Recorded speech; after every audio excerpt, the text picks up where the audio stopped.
The president, who has been eager to cut a deal with Beijing, said the negotiators had forged a compromise on key issues but few details have been released.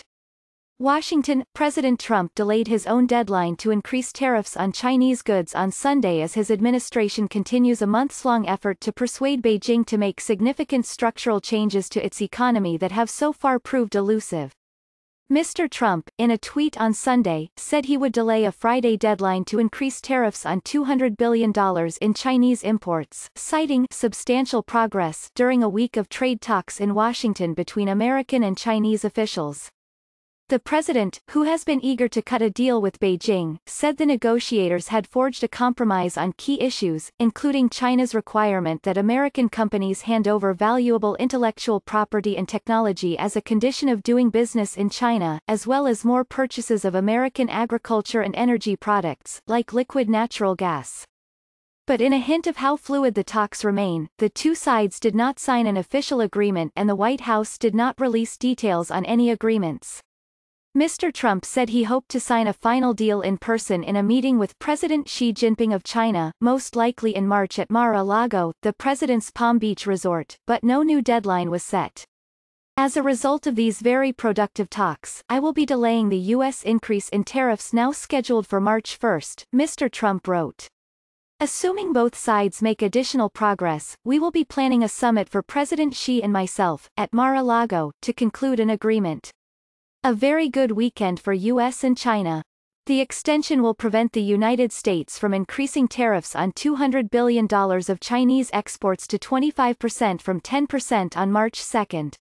The delay, which Mr. Trump had dangled as a possibility in recent weeks, is likely to calm volatile financial markets and reassure business owners who depend on China both for components and as a market for finished goods. Despite the progress touted by Mr. Trump, the Chinese have still yet to make written commitments to any of the core issues that the president mentioned in his tweet, according to a person familiar with the negotiations. After a long weekend of talks, this person said, the Chinese delegation returned to the Chinese embassy in Washington and, over secure communications, received permission from Beijing to make a commitment in principle to satisfy the American negotiators and Mr. Trump. An American delegation is expected to travel to Beijing sometime between now and Mr. Xi's trip to Mar-a-Lago to continue to work out the remaining differences. The fact that Mr. Xi has agreed to come to Mar-a-Lago is viewed by the Chinese as a concession, as they originally hoped that such a meeting would take place on China's Hainan Island. But the location also represents a gamble by Mr. Trump, who could be faced with an awkward situation if Mr. Xi refuses to make final concessions while he is a guest at his resort. Mr. Trump continued to tease the prospect of a potential deal with China on Sunday evening, saying, if all works well, we're going to have some very big news over the next week or two. The president said tariffs on Chinese goods had helped propel the United States beyond China, saying, as long as I'm president, they're not going to catch us. While some analysts said Mr. Trump's advisors appeared likely to secure greater concessions than past administrations have achieved, others remain skeptical that United States can significantly transform the economic relationship with China. The president's announcement followed days of negotiations in which American and Chinese officials met in boardrooms near the White House to work line by line through a handful of documents covering intellectual property, services and subsidies. The Chinese were ready to commit to billions of dollars of purchases of American soybeans, beef, natural gas and other products, though they have resisted more structural changes to their economy. Mr. Trump has long criticized China for undercutting American workers, and his advisors have tried to pressure the country into making firm commitments to protect American intellectual property, give foreign companies equal access to Chinese markets and reduce subsidies to state-owned firms. But some of these goals run counter to China's own ambitions of cementing the Communist Party's control over the economy and the economic dominance of its state-owned firms. One component of this week's agreement was a pledge by China not to artificially weaken the value of its heavily managed currency, according to people with knowledge of the negotiations. A weaker currency would make Chinese products cheaper abroad and lessen the impact of American tariffs. Under the agreement reached this week, the Chinese must notify the United States when and why they are intervening in their currency. If they violate the agreement, the Trump administration would ratchet up tariffs on Chinese goods, according to one person with knowledge of the negotiations.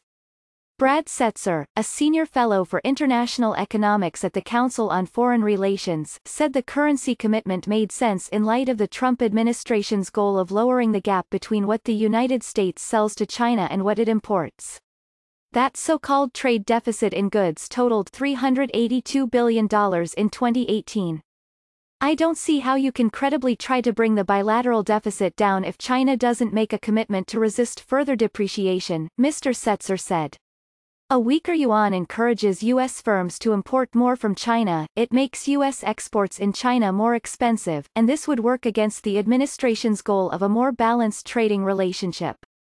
The two sides do not appear to have agreed to a mechanism that would enforce any deal, but American negotiators have favored requiring tariffs on Chinese goods to snap back if Beijing does not make good on the agreement.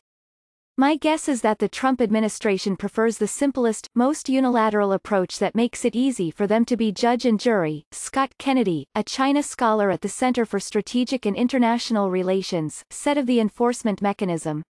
The tariffs against China are just one front in a global trade war that the president has initiated since coming into office. In a series of trade actions last year, the Trump administration levied tariffs on roughly 13% of total American imports, including solar products, washing machines and metals, according to Chad Bone, a senior fellow at the Peterson Institute for International Economics.